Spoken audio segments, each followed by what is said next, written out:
NoDQ Galaxy. We are live with the NoDQ.com recap of AEW Dynamite for Wednesday, May 18th, 2022. We had some Owen Hart tournament matches. We had a debut on the show. We had some promos. We have the Double or Nothing pay-per-view coming up in about a week and a half. Getting very close to that big event in Las Vegas, Nevada. Now, with that being said, let's get right into this recap of Dynamite.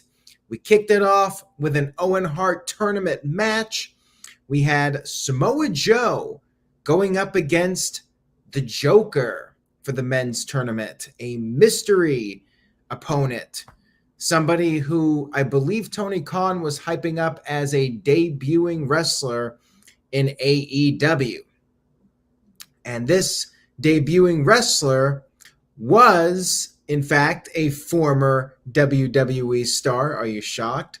It was John Morrison, who was being billed as Johnny Elite. He was Johnny Impact, Johnny Mundo, all these different names everywhere he goes. And here, he was Johnny Elite. He had some lighter hair.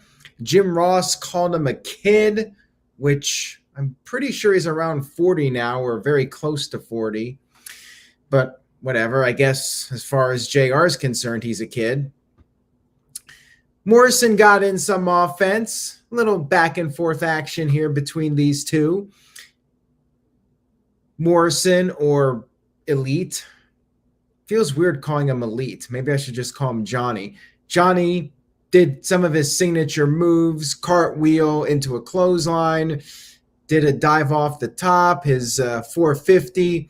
He actually hit a 450 in the ring, but didn't exactly connect with Joe. Still went for a cover. Joe kicked out. And then Johnny went for the Starship Pain. Joe got his knees up. Joe came back with some palm strikes and then picked up the win with the Muscle Buster. Match was fine, good match here. Now people are wondering, what does this mean for Johnny Boy? He lost his debut.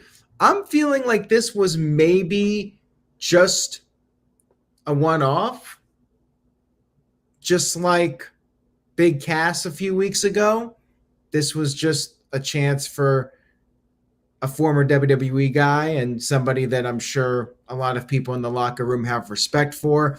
Let him have an opportunity on Dynamite. He's a veteran. I get it.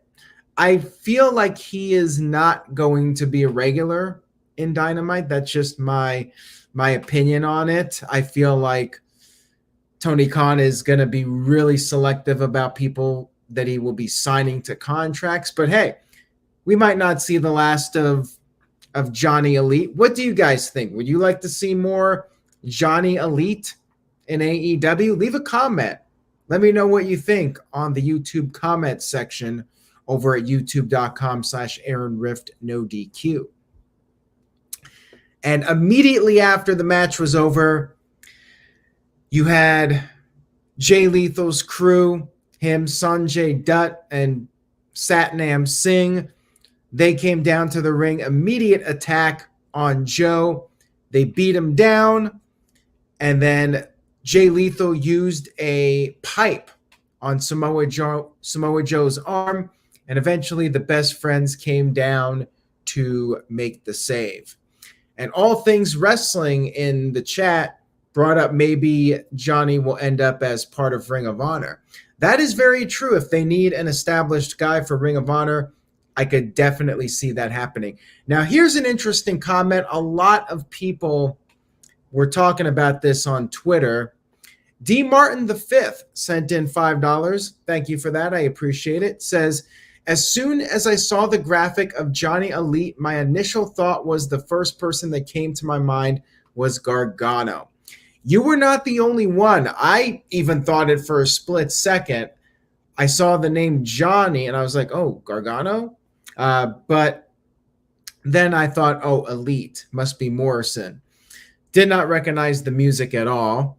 And I think the crowd popped, probably thinking it was Gargano. Now, Ciampa, he trolled fans earlier today. He posted a photo of himself with Johnny Gargano and Candice LeRae at Epcot in Florida. Now, Dynamite was in Texas, but it could have been an old photo. Anyways, I think at that point, people were just thinking he was trolling people. There were still some fans, though, that were getting their hopes up about it. So, solid debut, nothing too significant. And Samoa Joe advances, but he's got a bum arm. We'll see what happens with that. Can he make it to the finals?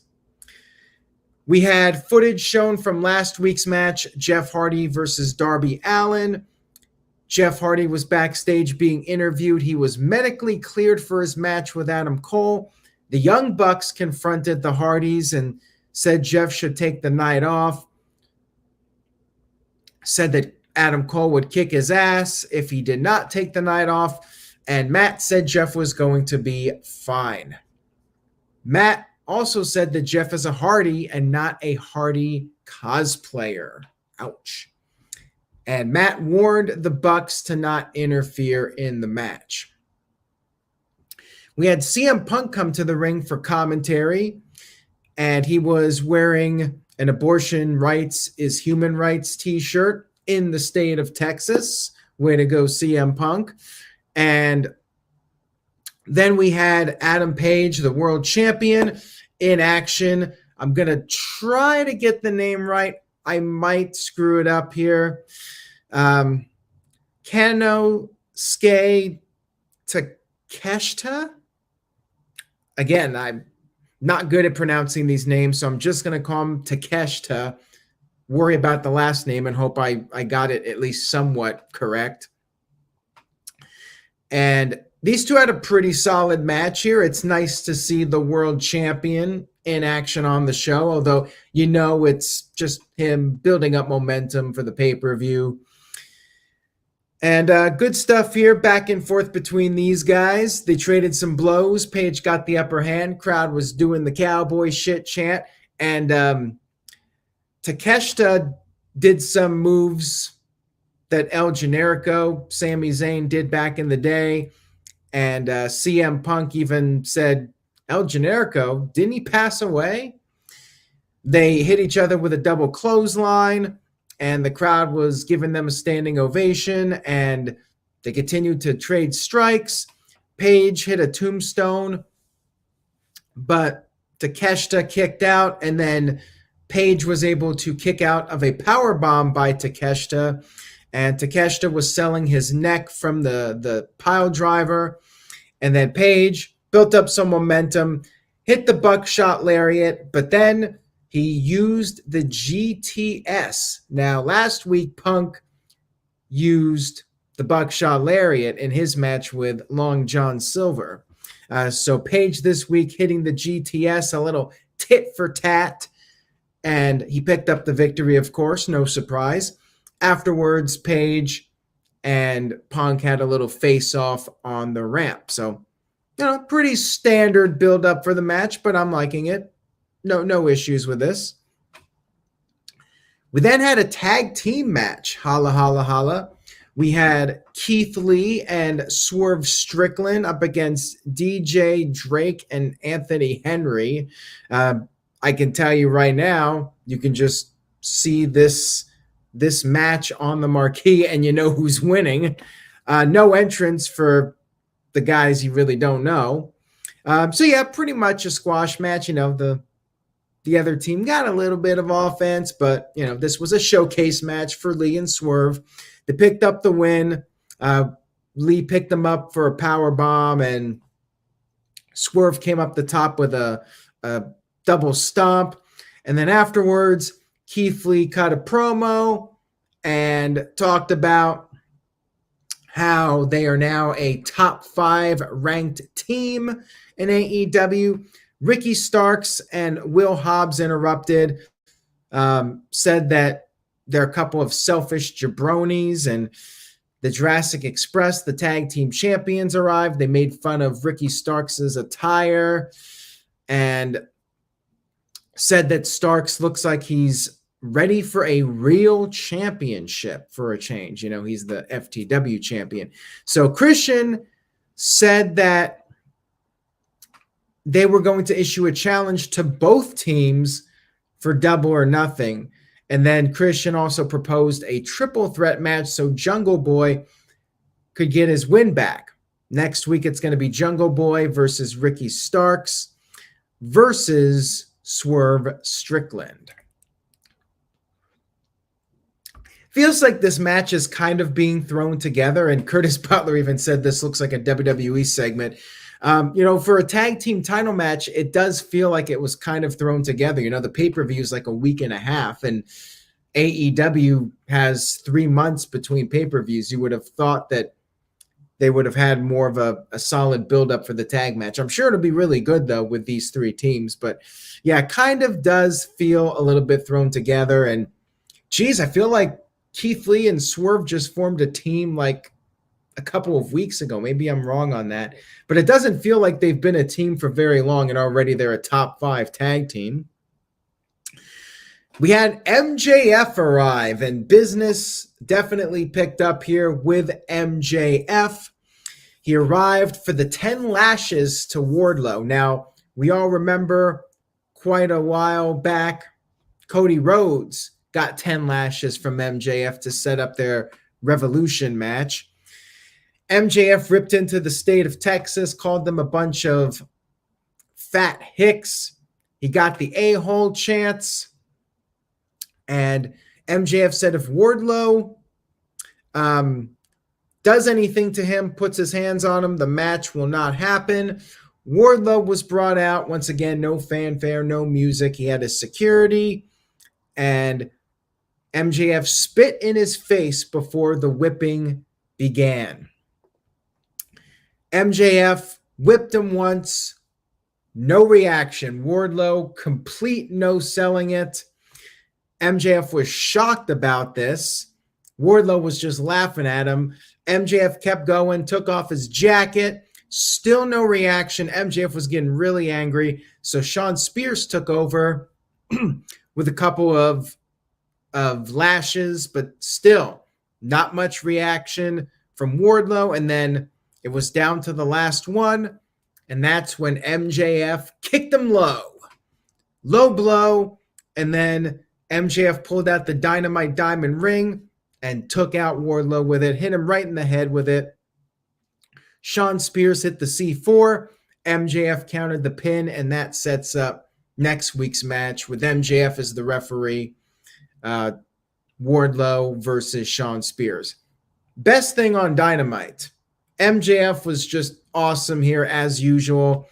I love what they're doing with Wardlow. I really liked how he no-sold the lashes.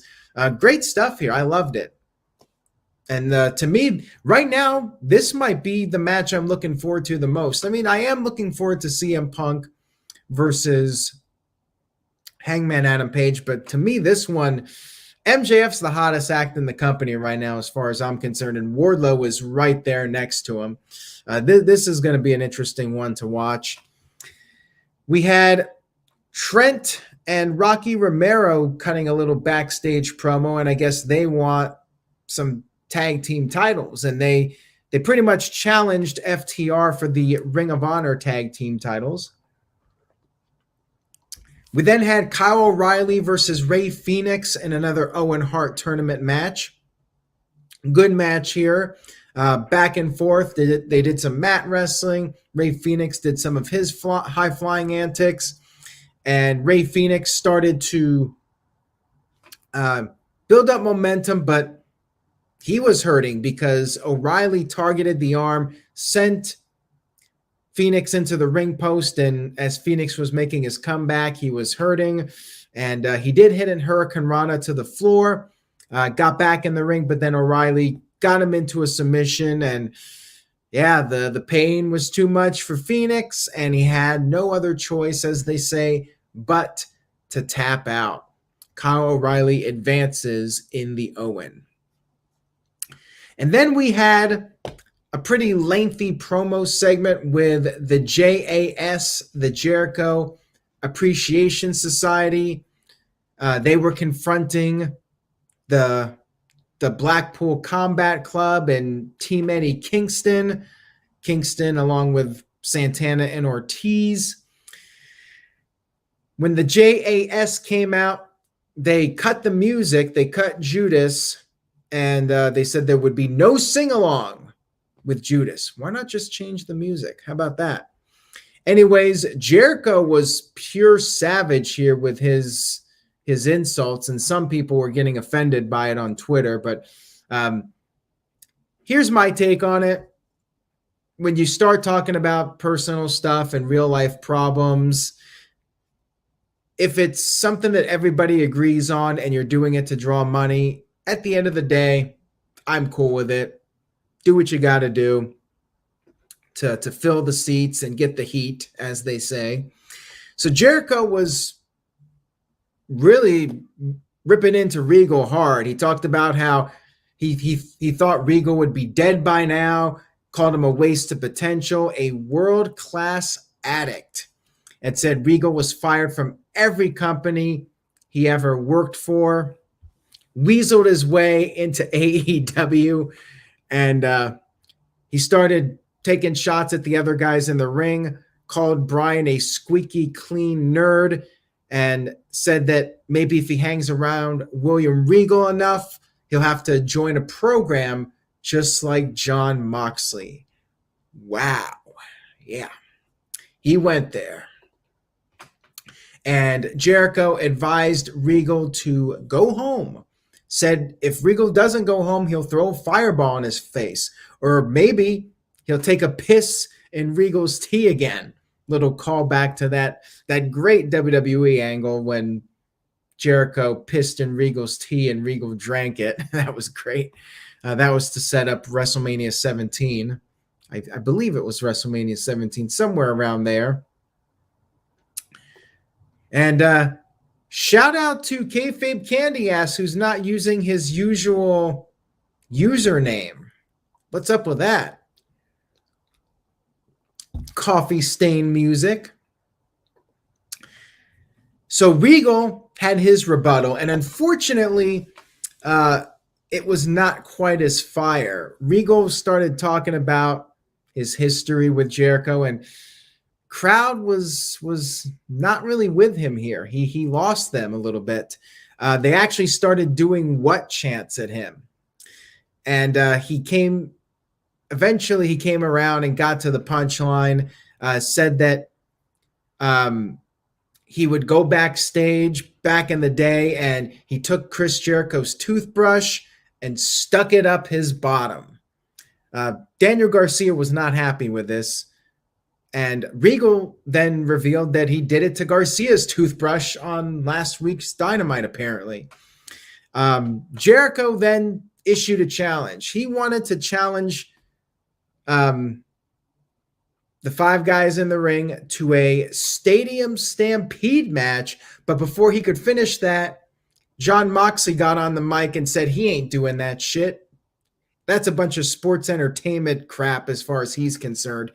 And he said Stadium Stampede was a different time, different place. They want a match in front of a full crowd, and they want an anything goes match. Pro wrestling versus sports entertainment. And Eddie Kingston said he doesn't want to wait, but the JAS left. And then Eddie Kingston said he was going to go after them, but as he started to leave the ring, Bryan Danielson held him back, and then things got heated. So I guess they're doing a WWE storyline here. Can they coexist? JAS, a solid unit, and Kingston, Bryan, Moxley, can they all get along? That's the storyline here. Promo just went really long, and unfortunately was not Regal's best work. Jericho had some good lines here, and again, they're using the real life stuff. No blood and guts, and I hate to say it, John Moxley, but I would have rather seen a Stadium Stampede match than an Anything Goes match. I mean, it's basically the same thing, except, this one's going to have fans and the other one didn't. It's just going to be a wild brawl with everybody fighting all over the place, I'm guessing. I guess they're going to do this first, and then we'll get the Blood and Guts too. I do expect a Blood and Guts match. Segment was okay, but it did drag a bit. Then we had Britt Baker in an Owen Hart match. Everybody, put it in the chat room. What time did this match happen? If you guessed 9:30, then you were correct, because that's when it took place. Britt Baker versus the other Joker, who was not a debut, but rather a return. Maki Itoh. Now, for those of you that don't follow Japanese women's wrestling, she was in AEW in early 2021 and had a couple of cringeworthy segments, in my opinion. So she came down to the ring and she was doing karaoke. She was singing a song as she came down to the ring. And yeah, this is not my cup of tea at all. Like, to me, this is so low rent. Like, I mean, I'd rather have Jillian Hall come to the ring and sing a song at this point. Like, not a fan at all of this. And she's basically like, I guess, a female Orange Cassidy karaoke singer, something like that. That's her gimmick. But match was what it was. I mean, I don't think anybody thought for a second she was beating Britt Baker. And she laid down at the very beginning, because her and Britt Baker were working together last time Itoh was in AEW. So she laid down, but it was a double cross, small package, but Britt kicked out. Match went back and forth for a little bit. And, pretty straightforward here. Britt Baker got the win, lockjaw. She advances in the tournament. Toni Storm got her 5 seconds on the show, stood up on the stage to confront Baker. Then we had Tony Schiavone in the ring with Serena Deeb. So I guess we got 2 women's segments on the show. They clumped them together, but we got the 2 women's segments. Serena Deeb was in the ring with Tony Schiavone, and she confronted him because he talked about how Thunder Rosa can beat her. She did not appreciate that. And then she invited Dustin Rhodes to the ring, because I guess he said the same thing. So Dustin came to the ring, and she said, of course, the Texas people would cheer the poster boy of failure. Talked about what she went through over the years and how she wasn't getting any respect. She was stumbling with her lines a little bit. Crowd was doing the what chants again. She talked about how she shaved her head. Remember the CM Punk storyline in WWE? She said Dustin will respect her when she wins the title. And Serena Deeb is a great wrestler, but this was not a great promo, in my opinion.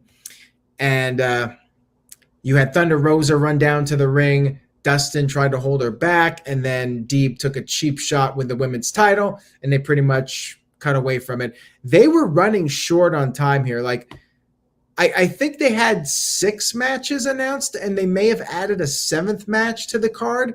And I think that's maybe too much for a 2-hour show. But yeah, they pretty much rushed the main event match. Right away, Jeff Hardy was coming down for his match with Cole. Cole jumped him before the bell rang. They got in the ring, and before you knew it, we already had a picture-in-picture ad, like super quick, maybe about a minute into the match. And then when we came back, the announcers, Tony Schiavone, was like, match is going to go on as long as it takes, so don't turn off or anything. Jeff Hardy made a comeback after Cole had the upper hand for a while, but Jeff was hurting. He went for a swanton. Cole missed, or I should say Jeff missed, and then Cole hit the boom and picked up the victory. advancing in the Owen Hart tournament. And then afterwards, Matt Hardy had some words with Adam Cole, and then the Young Bucks showed up, but Matt and Jeff were ready for them. However, Adam Cole attacked both of them from behind, and then we had a BTE trigger to Matt, or BTE trigger to Matt Hardy, and then Darby Allin and Sting came down to make the save. Fish and O'Reilly arrived. O'Reilly hit Sting with a chair, but Sting no-sold it. But then the Bucks hit the super kicks, dueling super kicks to Sting. The Kyle O'Reilly wrapped the steel chair around the leg of Sting and then went up to the top, jumped off the top, the Brian Pillman, Steve Austin angle, except there was really no time to digest it because immediately, straight out of WCW, Tony Schiavone's like, we're out of time. And the show went off the air. So we didn't even have any time to digest the angle they did. I mean, theoretically, this should be like a potential career-ending injury for a second time, I suppose, of Sting, or however many times he's had a career-ending angle done over the years. So that was Dynamite, everybody. Not a great show. A few segments dragged, and I felt like the main event was really rushed. Last week's main event was so much better, and it felt a little bit flat. Not one of the better Dynamites, in my opinion. Not a bad show, but it definitely had some weaknesses. I think they tried to cram way too much, and the debut of John Morrison was fine, but just another in a long list of former WWE stars coming to AEW. And other than that, the Owen matches were fine. Wrestling was fine. Just, not one of their better efforts, in my opinion. So I'm going to give the show a C+, which I usually don't go into C territory for Dynamite, but this one was a bit weak in my opinion. And the tag title match feels a little bit rushed. And also, are they doing the Bucks versus the Hardys at Double or Nothing? Because that kind of feels rushed as well if they are, which is a bit un-Tony Khan-like, because I feel like he's all about the long-term build for pay-per-views. And a few of these matches feel very rushed. Wardlow and MJF has played out very nicely. And like I said, that was the highlight of the show, in my opinion. And Paige and CM Punk has been solid. I mean, nothing too spectacular with the build-up, but it's been very solid. And Coffee Stain Music says, too many old WWE guys on this program. They passed the limit a while ago.